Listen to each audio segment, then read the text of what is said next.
Oh my God. This is fabulous. I'm so sorry. This is the finest Pima I've ever felt. You don't understand. Please let me have my Pima. Let me Pima. Holly. Gloria. This is Holly Stevens, our new admissions coordinator. This is Carol, our admissions director. Okay, great. That's Carol. Yeah, let's go. It's gonna be great. And you will be up here in the memory care unit once in a while. Sherry! Not Ralph, woman! Come on. Can I have it? I'll take my pens and pencils. Guys, the door's not shut. All the way. Let's get out of here. Didn't you close the door all the way? I thought I did. Oh my God! Again, no. Come on. No. Welcome to Belle View. Can we please not? I want to thank everybody for joining us today. I'm here with two powerhouse creatives, producers, directors, actors, writers. They do it all. And they're just really such a shining beacon of light in the New York film landscape. So here we're very fortunate to have Miss Debra Markowitz and Miss Maureen Van Trease, and they submitted a fantastic film to the festival this year called Welcome to Belle View. So ladies, thank you so much for being here. Thank you for having us. Thanks. Yeah. So you ladies, yes, thank you. Yeah, you ladies are kind of a tag team on this, right? A little bit. One of you directed it. So let's start. How did you come together? Well, Maureen contacted me with this script, Welcome to Belle View, which she and Susan Lampkins wrote, her childhood friend. And I read the script. I'm really particular about the work that I'm going to take on, because if I don't feel it, then I know I can't do a great job. But it's just so heartfelt and yet funny. And I don't think there is anybody who doesn't have a situation like this in their lives with a loved one. But I'll let Maureen actually go from there. But Yeah, it came about. Susan works in the industry, in the healthcare rehabilitation industry. She actually does marketing for them. So she would be like the person who was the Carol who goes out to the hospitals and tries to get the patients to come in to the facility, right? That's one of the characters, and that was her job. But she actually started out doing the job that my character, Holly, does, which is admissions coordination. And you're in the facility dealing every day with making sure that the people coming in are going to be served well by that facility, because not every facility can take every kind of patient.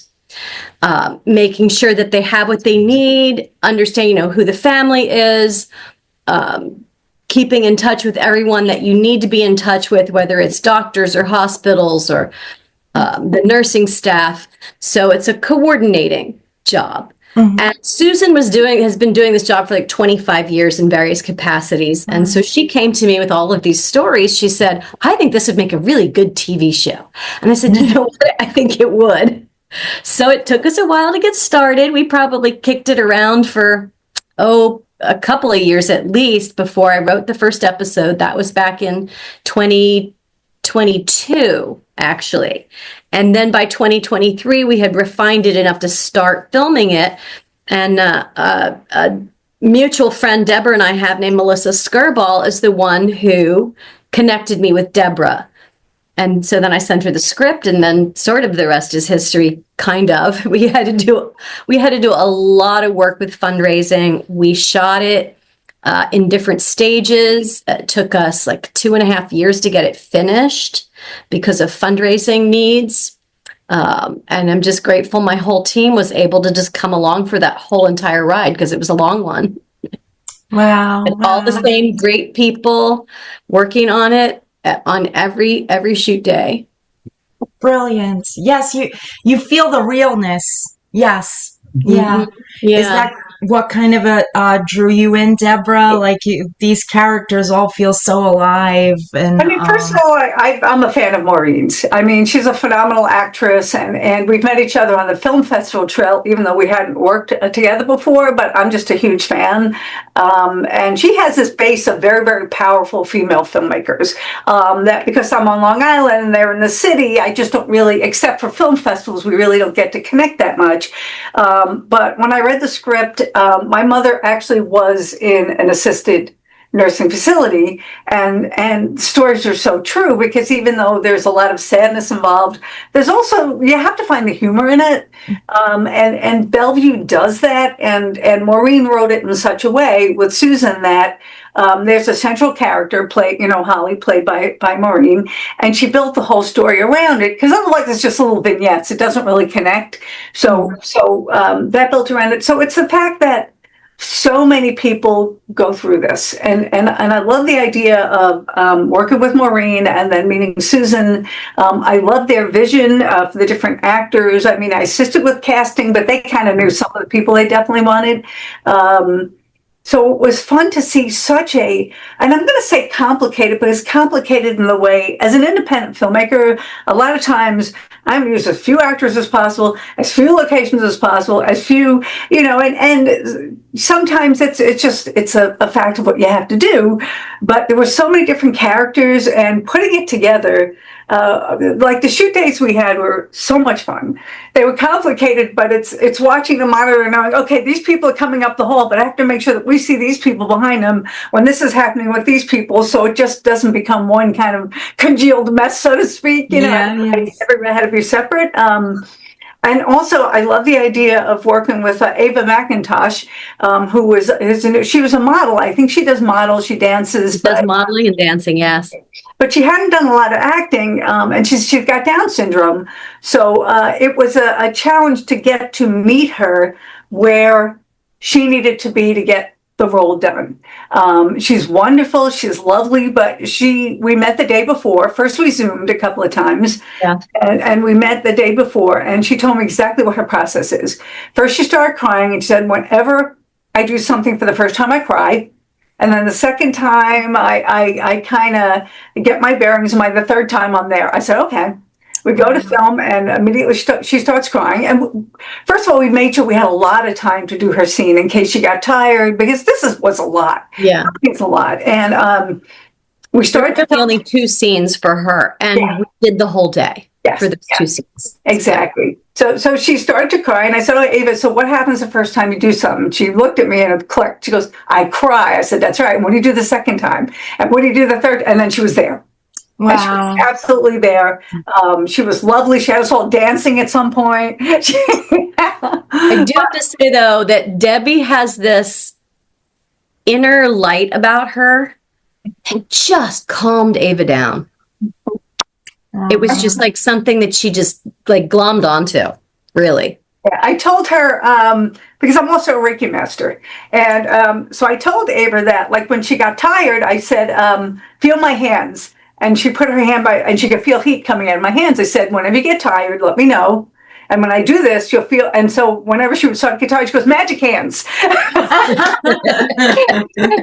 I'd go over and I'd put my hands on her shoulders or whatever, and she'd be like, ready to go. It was so much fun to work with her. It was so much fun. She did a marvelous job. Yes, the relationship too felt so real. I really thought oh, maybe this is really her daughter in real life. It was very natural. Yet so many great performances. I love Gladys, the cigarette lady. I thought she gave me a kick. It's really, I really loved how you said you get those comical moments in these situations, right? Where, you lose your freedom as a person in one of these facilities in a way for, your safety. It's really nice how you created that balance of the poignant, heartfelt moments and the release of tension. Yeah. And the ways that Debra and our cinematographer chose to film it helped a lot in kind of walking the fine line between showing something funny and making fun of, because we did not want it to go there at all. You know, it was like, no, we're not going to do anything that's going to seem like it's making fun of these people. Right. They're putting themselves in kind of hysterically funny situations that the nurses then help them get out of. Yeah. So you see the compassion and the caring that the nursing staff have. They really do care a lot. And if you go into any of these places, they work very hard. You have to have such a constitution to be able to do this. You know, I mean, just what I was going through with my mother, I mean, there was some humor in it. It was a sad situation because she just really needed 24-hour medical care. So it's not like something we could even do. And, but she was in her own little world, and you have to let them just be there. And I mean, I don't want to use the language my mother uses. My mother always spoke like a sailor. But at one point, she's sitting there in the chair in the home, and I'm talking to her, and she's looking around like this. And she goes, "So, who put me on this crappy ship?" She thought she was on a cruise ship. And she goes, "Well, your brother, wasn't it?" I'm like, "Yeah, it was. It was Mark." Call your brother right now and tell him. And I said, "Well, then we're going to put you on a new ship tomorrow." She said, "All right." And then, I had an aunt that did the same thing. She used to travel a lot, and she was like, when is this vacation going to be over? Oh. yeah. You know, it's like, well, I think it ends next week. You lie to them, but only to calm them down. Yeah. You live in their world. Where I look at it, you live in their world. Yeah. Because to just say, like, if she asked, she knew my father had passed away, but she thought he had died as a young man. He was only 90. But whatever she needed to believe, there's no reason to make them not believe it. You know, Yes. you just live there with them. You know, and that's what the staff at Bellevue. Yeah. And that's part of the story that's coming out. And should we get to episode 3, you'll see more of it. Miss Junie, who goes to pull the fire alarm, and she does that because she wants her husband to come. He was a fireman. Yes. And she doesn't remember that he's dead. And so the nurse is kind of going, like, don't tell her. Yeah. You know, she doesn't know. Yeah. Yeah. No, it really Because then they experience that trauma all over again. Yeah, it shines a light on how fragile all of this is, right? And who's to say, you know, what reality is? I can share, my father had Alzheimer's, and same thing, sometimes he would say, like, things, people that passed away 20 years ago, oh, are they coming for dinner? Or, you know, one time, like, I remember it was like a really bad storm, and our umbrella, like our table umbrella, our picnic umbrella, got blown away. And I was like trying to bring it back to the house. And he's looking at me and he's like, "Where are you going with that umbrella?" Like he thought I was taking it away instead of bringing it back to the property. So, but you know what I'm saying?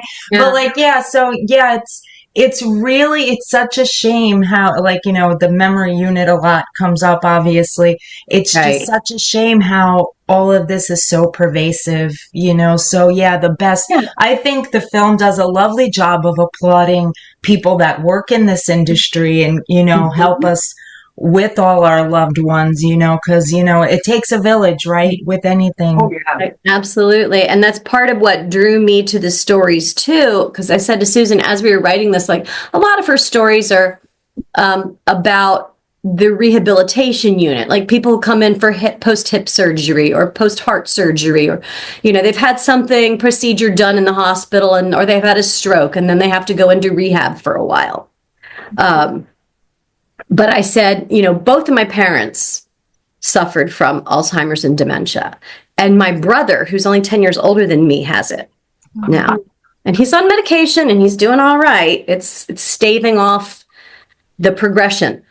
But I said, we have to bring that into it. Because every one of these rehab and nursing facilities, they have a memory care unit. They all have one. Especially for those people who maybe went into the hospital for a procedure and then they really need to be put in memory care, because you can't have them just like getting up out of bed and wandering into the street. Yeah. Oh, yeah. Yeah, we lost my dad twice, wandered off. Yeah. Well, my mother was always trying to escape, always. I mean, it's kind of comical in a way. I'm going to say her 90th birthday, I think it was. My brother had a party for her at the facility and invited her neighbors from Florida. Some of them, she was happy to see everybody, but she didn't necessarily remember all of them, even though she'd been there for like 30 years. But, but she was always happy to see people. And the funny thing is we'd all be in the room and she'd wheel herself out and all you see her going in one direction and then you see the nurse coming back with her. She was with it enough to know that everybody's in there. I can make an escape. And was trying to make a deal with one of the orderlies that here's my credit card, get me a small wheelchair, and then call me an Uber. Because she was going to go home, but in her mind, it was just crazy. But in her mind, she was going to get in an Uber and take her to her house. But her house is in New York, where I live. She doesn't live in New York, hasn't lived in New York in decades, but in her mind, she still lives in New York. Yeah. But the fact that she could come up with this plan, and luckily, he just told the nurses she's trying to give people a credit card, which at that point hadn't even worked anymore. But she needed to have it. But it's funny, you see her wheeling by, see them wheeling back. Yeah. She was on tour. Until the day she passed, she was just always had some scheme going, someone look at that woman over there. She's got issues. She got issues. But it was just kind of funny because in her mind, she was still the sharpest one there.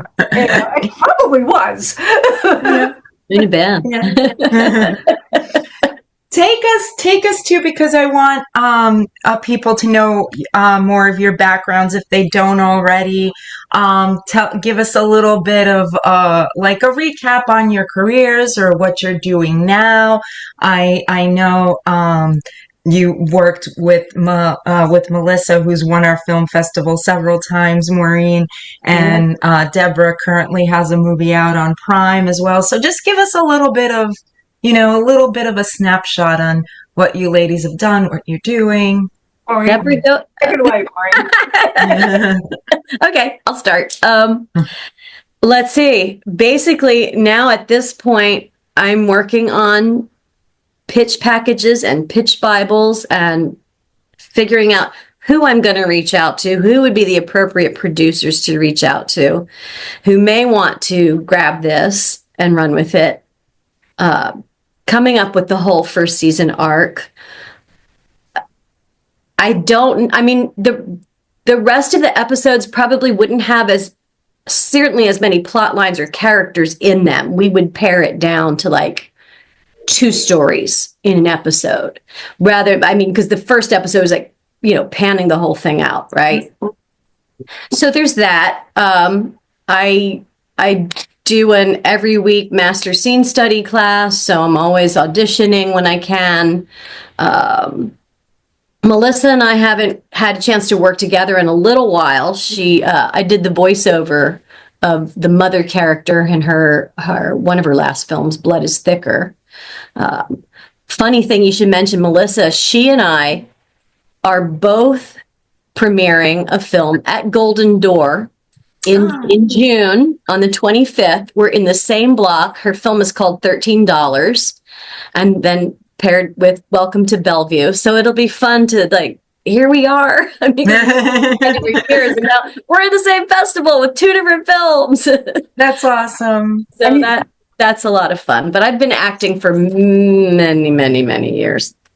Yeah. We also have another film there because I do Silent Harmony, which I directed. Yes. It's in the same block, isn't it? It's the same block. So there's, so those 2 films are there. That's right.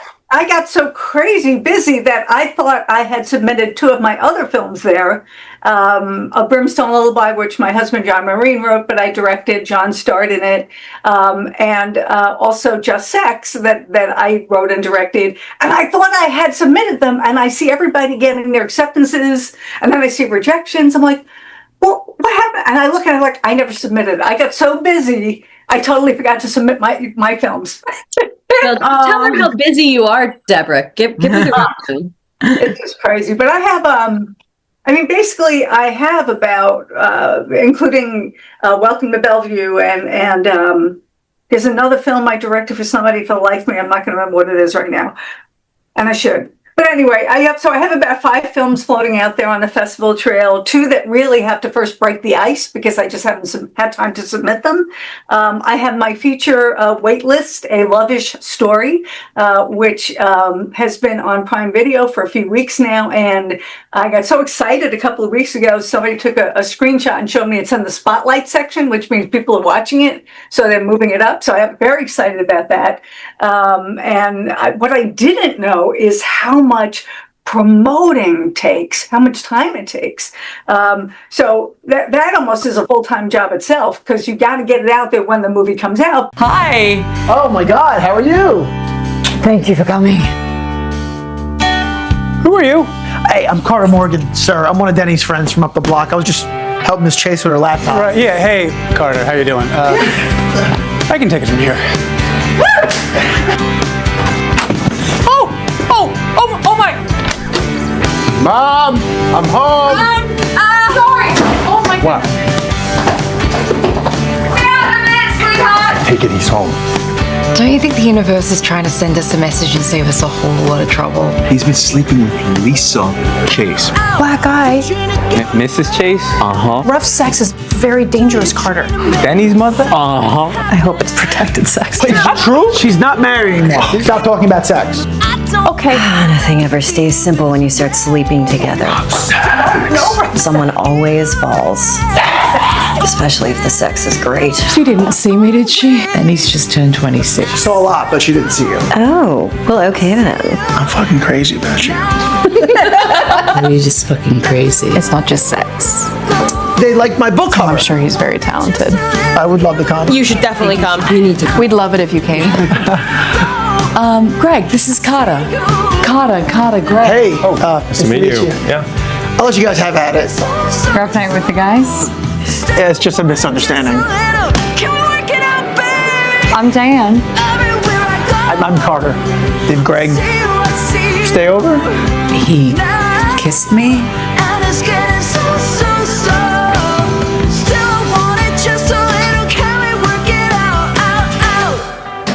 Baby, I'm sorry, I forgot my purse.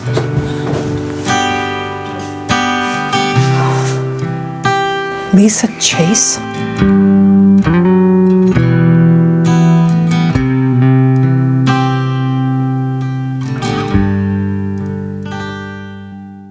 Then I'm also have 2 films in post, Couple of Guys, which we just finished filming, and a film called From the Embers, which is a feature film from one of my shorts, Brimstone. That's in post right now, being colored, and it's already edited. And so I'm working on that. And then we're in pre-production on a vertical drama series called The Retirement. It's about a hitman who's basically looking to get out of the business, and he's having kind of a hard problem doing that. That's strictly a drama. And then action drama. And then we're in development on a feature called Yuletide, which is a Christmas film, which I'm producing with John Maureen, my husband, and also Michael Fideli, who's an actor friend who we've been playing this. I wrote it, but Michael's like he came up with the original idea, a boat called Yuletide, and the whole story is kind of based around this. It's a young man coming back after the death of his remaining parent. And he was always a troublemaker in the area, and he's just trying to come back and redeem himself as somebody who's not really a problem. He's grown up, but, people don't always change their perception so quickly. And it's built around an Italian-American family. So I put a lot of my personal stuff in there, which is kind of fun, all the Christmas holiday stuff. So it's I'm going to say it's a thinking person's Christmas movie. It's not Hallmark. Things happen that are not, don't necessarily fit the form. But we feel real good about it. So we have our pitch deck done, and I'm going to rewrite the script because I've decided to change one of the characters in it. And then we have ideas of who we want, but we have to go through casting and all that fun stuff that goes along with it. It's bigger than anything else I've done, and it's been kind of crazy busy. And as I was telling you before, that John and I are trying to slowed down a little for a couple months to catch up with writing and catch up with the development. And as I said that, he booked an acting job tomorrow. He's a lead in a short film for somebody. And then he booked 2 sound jobs, and then he booked, there's another job he got booked for life making. Oh, he's an AD on another project. And it's like, what? We were supposed to slow down. But one of you is going to have to learn to say no. That could be a thing. Because the thing is, the only thing I can do or that I really want to do is write and direct. I do cast as well. Sometimes if I have the time, I'll take on a casting job. But John does everything else. He did sound on Bellevue. He can AD. He can. He's a director of photography. He can be a gaffer. He can be pretty much anything. He's like my Swiss Army knife filmmaker. So. So he can do all these other things, and it's good to be connected with other people, and see how other people work and all that other stuff. So, That's brilliant. No, I that's so intriguing, kind of a husband and wife team. I find that so beautiful. Yeah, it works. Yeah. It works well for us. It definitely does. I don't know that everybody can do it, but it works well, because when I want to do something, I'll generally tell him about it, and he'll just be like, all right, how can we do it? He started writing too. So now it's like, okay, so let's weigh which job we want to do next, and what can we get the money for, and what can, and whatnot. And that's kind of how we plan out what we're doing. But he writes darker stuff than I do, much darker stuff than I do. But, that doesn't surprise me, Debra, knowing him. That doesn't surprise me at all. Yeah, because we did Brimstone, and then he wrote a Brimstone Lullaby, which Brimstone is, it's a story that's about a young man who's a former heroin addict, and his marriage is falling apart because he was so abused as a child that he can't really connect to people. And so his wife tells him, you need to confront this, or it's going to kill you, So it's basically him to go and have a conversation with his abusive father. So that's the story of Brimstone. And it's Travis Grant and John Maureen. Travis is the young actor in it. And Julia Weiner, for that matter. They've all been nominated for multiple awards. John won Best Acting Awards in almost every festival we've been in. If he didn't win, Travis won. And Julia's been nominated. She hasn't won yet, but she's been nominated for it. And then he writes Brimstone Lullaby, which is almost all Julia's films. Some John, a little bit of Travis, but mostly Julia's perspective. And oh my God, she's so good in this. I think this will be her one to shine, per se.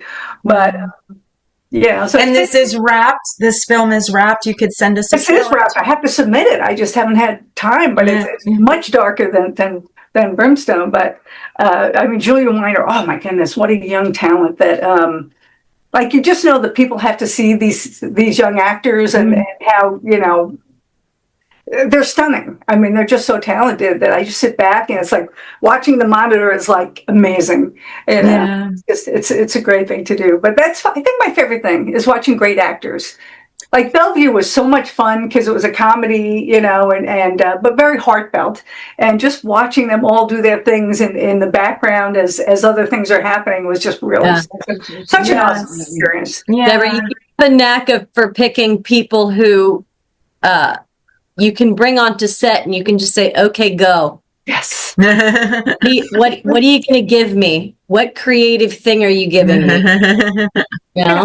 Yeah, sometimes, rarely, you have to, maybe an actor doesn't get what you meant, and so you have to say, oh no, they were actually upset at this, or this was actually a joke. Yeah. It's rare that happens, but people say to me sometimes, how do you work with your actors? I'm like, I hire them. I give them the script. I know what I'm getting. They know what they're doing. They're professionals. They're, I'm not there to teach somebody how to act. If I hire you, you know how to act, so it's just making sure they understand the intention of the role, I don't think we have to say anything on Bellevue. I think everybody just went for it. Very, very little. Lou Martini was so creative. So much fun. He had Debra and I in stitches. The whole scene that you've seen where he's got the fabric. Yes. Hands, and they're wheeling him away. All him. That was brilliant. With it. Let him run with it, you know. With the Pima, he said to me, he goes, you know, I say cotton at the end. Is there something else I can call it in the beginning? He said, what kind of cotton? I said, what's a really good cotton? I said, Pima. So he just ran with it. No, it really rings true. Yeah, no, that's so important. I think that's a great lesson. First of all, I think this whole interview has been like a lesson in filmmaking for people. Just to like keep going at something, build pitch decks, build Bibles, really get involved in, networking, and that too, letting people just be real when they can, so that's just marvelous. Yeah. Oh, yeah.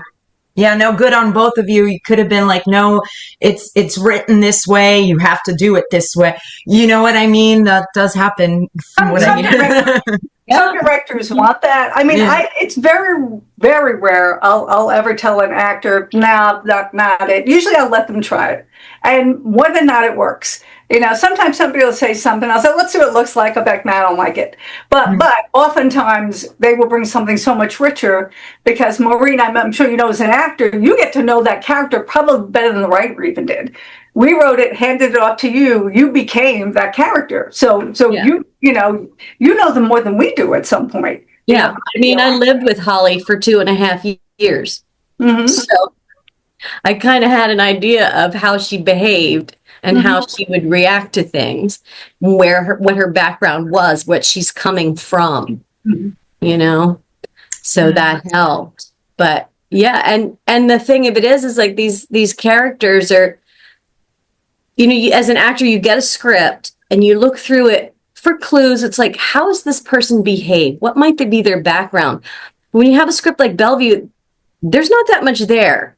You're kind of making stuff up, really, backgrounds and things like that, and how that person is going to behave in that situation. And that's why you hire people who know what they're doing, because they're going to bring that creative idea to you as the director, and you can say, you know what, that's not really where this is going. And as the writer and producer, I was on the set the whole time too. And if I had seen something that was like, no, Debbie and I, we would have had a conversation. I said, I don't think that's really where I would like this to go. But that never happened. Wow. Now, I just can't thank you ladies enough for choosing the festival. I think you did a marvelous job, both of you, with such sensitive material and making it both impactful, heartfelt, and learning that we have to take that break to kind of go, laugh is kind of, maybe not the right word or is the right word, because it's just, we're all just having an experience, right? And just making the best of it. Mm-hmm. Absolutely. Yeah. All right. I want to thank you both so much again. Thank you so much. Thank you. Yes, thank you. Thank you. Lovely to meet you. My pleasure meeting you. Yes, thank you. You're a wonderful actress and writer. It's really just a beautiful movie.